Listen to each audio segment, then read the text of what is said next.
Assalamualaikum warahmatullahi wabarakatuh. Halo teman-teman. Di video kali ini kita akan mengerjakan latihan soal TWK CPNS 2023 dan video ini video yang ke-133. Buat teman-teman yang mau mengerjakan sendiri dulu soalnya boleh. Nanti aku akan kasih kalian waktu 5 detik per soalnya. Tapi kalau misalnya kalian butuh waktu lebih, kalian bisa jeda dulu videonya untuk menjawab soal sampai selesai. Oke, soal pertama. Integrasi nasional sangat diperlukan oleh negara Indonesia yang terdiri dari masyarakat majemuk karena dari integrasi nasional dapat mempersatukan perbedaan-perbedaan yang ada di Indonesia. Oleh sebab itu, integrasi nasional sangat erat kaitannya dengan nasionalisme, cinta tanah air, dan Bhinneka Tunggal Ika.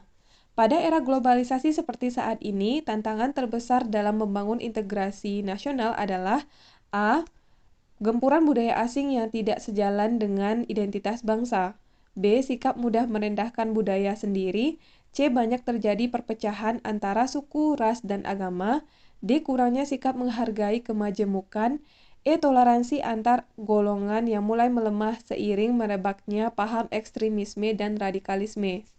Silakan teman-teman jawab. Soal nomor 1, jawabannya adalah pilihan A, yaitu gempuran budaya asing yang tidak sejalan dengan identitas bangsa. Soal nomor 2, nasionalisme yang didasari rasa semangat gotong royong memiliki tujuan ke dalam dan keluar. Tujuan ke dalam berarti kemajemukan dan keanekaragaman budaya, suku, etnis, dan agama yang mewarnai kebangsaan Indonesia perlu disikapi secara positif sebagai limpahan karunia yang bisa saling memperkaya khazanah budaya dan pengetahuan melalui proses penyepukan budaya. Nasionalisme dengan tujuan keluar berarti A. Perasaan cinta yang tinggi atau bangga terhadap tanah air dan tidak memandang rendah bangsa lain. B. Memuliakan kemanusiaan universal dengan menjunjung tinggi persaudaraan, perdamaian, dan keadilan antar umat beragama. C. Menjamin kemauan dan kekuatan mempertahankan masyarakat nasional melawan musuh dari luar sehingga melahirkan semangat rela berkorban. D. Rasa cinta tanah air yang berlebihan dengan mengagungkan bangsa sendiri dan merendahkan bangsa lain. E. Kebebasan, kesatuan, kesamarataan, serta kepribadian selaku orientasi nilai kehidupan kolektif suatu kelompok dalam usahanya merealisasikan tujuan politik. Silakan teman-teman jawab. Soal nomor 2, jawabannya adalah pilihan B, yaitu memuliakan kemanusiaan universal dengan menjunjung tinggi persaudaraan, perdamaian, dan keadilan antar umat manusia. Soal nomor 3, nasionalisme memiliki nilai yang sangat berharga bagi bangsa Indonesia, membebaskan negara dari cengkraman penjajah melalui semangat nasionalisme. Alasan yang tidak sesuai dengan konsep ini adalah A. Karena nilai juang yang terkandung dalam nasionalisme. B. Karena keinginan untuk berkooperatif dengan penjajah. C. Karena adanya rasa senasib di antara warga negara pada masa itu. D. Karena adanya tokoh perjuangan nasionalisme dan tokoh daerah. E. Karena adanya semangat agama yang terkait dengan nasionalisme. Silakan teman-teman jawab. Soal nomor 3, jawabannya adalah pilihan B, yaitu karena keinginan untuk berkooperatif dengan penjajah. Soal nomor 4, dalam era digitalisasi, berita yang merendahkan negara dapat mengancam nasionalisme. Respon yang paling sesuai adalah A. Menjaga ketegangan antar nasionalisme dengan globalisasi. B. Membuat peraturan mengenai lalu lintas berita di internet. C. Mempertahankan politik nasionalisme dan menentang digitalisasi. D. Memperkuat konflik identitas nasionalisme. E. Menguatkan kekuasaan nasionalisme untuk menolak globalisasi. Silakan teman-teman jawab. Soal nomor 4, jawabannya adalah pilihan B, yaitu membuat peraturan mengenai lalu lintas berita di internet. Soal nomor 5, Indonesia terkenal akan archipelago yang terdiri atas banyaknya etnis dan budaya. Dengan begitu, Indonesia menghadapi potensi perpecahan karena keberagaman. Upaya yang tidak sesuai dengan mengatasi ancaman hingga gangguan adalah A. Menjunjung tinggi Pancasila. B. Menerapkan prinsip kebinekaan. C. C. Menyanyikan lagu-lagu perjuangan. D. Memperkuat semangat toleransi antar warga negara. E. Menjaga pergaulan bangsa tetap positif. Silakan teman-teman jawab. Jawaban soal nomor 5 adalah pilihan C, yaitu menyanyikan lagu-lagu perjuangan.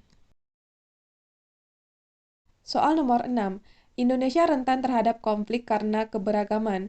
Dalam kasus perselisihan hukum, rujukan yang tepat adalah Undang-Undang Dasar Negara Republik Indonesia tahun 1945 pasal A. 28D ayat 4, B. 28E ayat 3, C. 28F, D. 28E ayat 2, E. 28D ayat 1. Silakan teman-teman jawab. Untuk menjawab soal nomor 6, kita perlu tahu isi dari masing-masing pasal. Pasal 28D ayat 4 bunyinya setiap orang berhak atas status kewarganegaraan. Pasal 28E ayat 3 bunyinya setiap orang berhak atas kebebasan berserikat, berkumpul, dan mengeluarkan pendapat. Pasal 28F bunyinya setiap orang berhak untuk berkomunikasi dan memperoleh informasi untuk mengembangkan pribadi dan lingkungan sosialnya, serta berhak untuk mencari, memperoleh, memiliki, menyimpan, mengolah, dan menyampaikan informasi dengan menggunakan segala jenis saluran yang tersedia. Pasal 28E ayat 2, setiap orang berhak atas kebebasan meyakini kepercayaan, menyatakan pikiran dan sikap sesuai dengan hati nuraninya. Pasal 28D ayat 1 bunyinya setiap orang berhak atas pengakuan, jaminan, perlindungan, dan kepastian hukum yang adil, serta perlakuan yang sama di hadapan hukum. Nah, jadi berdasarkan kelima pilihan ini, yang menjadi rujukan dalam perselisihan hukum adalah pilihan E, yaitu pasal 28D ayat 1. Soal nomor 7. Salah satu ancaman ketahanan nasional di bidang ideologi dan politik adalah pesta demokrasi, yaitu pemilu tahun 2024. Hal tersebut dikarenakan pemilu rentan mengakibatkan perbedaan pandangan politik yang berujung kepada terpecahnya masyarakat menjadi beberapa kubu seperti yang terjadi pada pemilu 2019. Sikap yang tepat untuk menanggapi kasus tersebut adalah A. Memilih sesuai hati nurani, B. Menjadi anggota partai politik untuk memajukan bangsa dan negara, C. Menolak politik uang saat pemilu, D. Menghargai perbedaan pandangan politik dan hasil pemilihan, E. Tidak memilih agar terhindar dari konflik. Silakan teman-teman jawab. Soal nomor 7 jawabannya adalah pilihan D. Menghargai perbedaan pandangan politik dan hasil pemilihan. Soal nomor 8. Negara Indonesia adalah negara kepulauan yang majemuk dan terdiri dari berbagai keragaman baik adat, budaya, maupun agama. Keberagaman tersebut bisa menjadi modal penting untuk membangun bangsa Indonesia, namun di sisi lain juga bisa menjadi ancaman bagi bangsa. Oleh sebab itulah, Bhinneka Tunggal Ika menjadi komponen penting yang masuk dalam 4 pilar negara Indonesia. Hal tersebut karena Bhinneka Tunggal Ika, A. sebagai alat pemersatu keberagaman yang ada di Indonesia, B. sebagai visi dan misi bangsa Indonesia, C. menjadi unsur lahirnya Pancasila sebagai dasar negara, D. sebagai semboyan negara Indonesia, E. menjadi bagian sejarah lahirnya bangsa Indonesia. Silakan teman-teman jawab. Soal nomor 8 jawabannya adalah pilihan A, yaitu sebagai alat pemersatu keberagaman yang ada di Indonesia.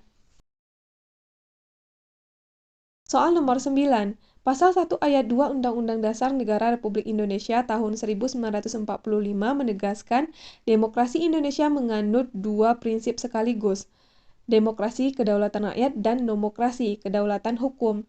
Demokrasi dan nomokrasi berbicara pada aspek yang berbeda, tetapi keduanya dapat diseimbangkan. Pernyataan yang salah mengenai konsep demokrasi dan nomokrasi adalah A. Demokrasi menjadi manifestasi kedaulatan rakyat berupa penyerahan kepada rakyat untuk mengambil keputusan-keputusan politik dalam hidup bernegara. B. Nomokrasi merupakan penyerahan kepada hukum untuk menyelesaikan berbagai pencederaan terhadap demokrasi dan hak rakyat. C. Demokrasi menyatakan bahwa kekuasaan tertinggi terletak pada hukum atau tidak ada kekuasaan lain kecuali kekuasaan hukum.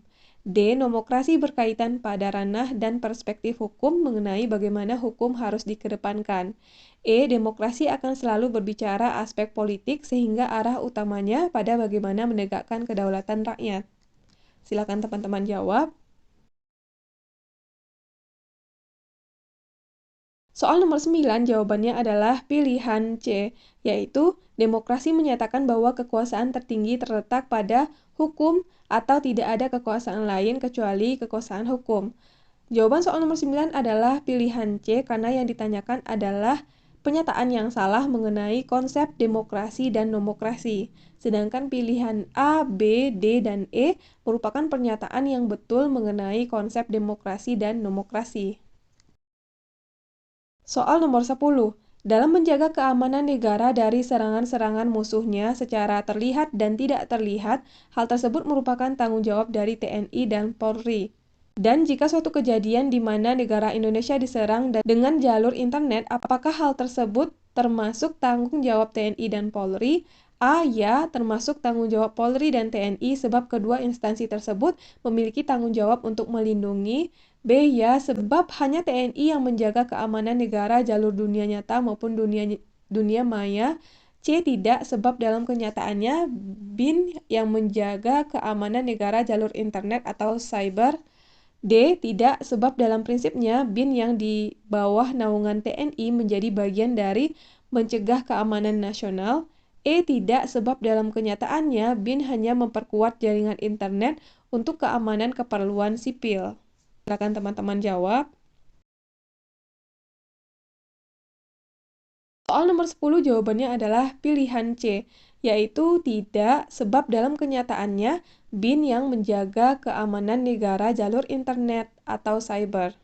Jadi, soal nomor 10 jawabannya adalah C.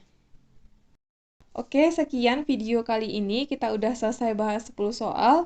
Mudah-mudahan video ini bermanfaat untuk teman-teman semuanya. Terima kasih udah nonton sampai selesai dan sampai ketemu lagi di video selanjutnya.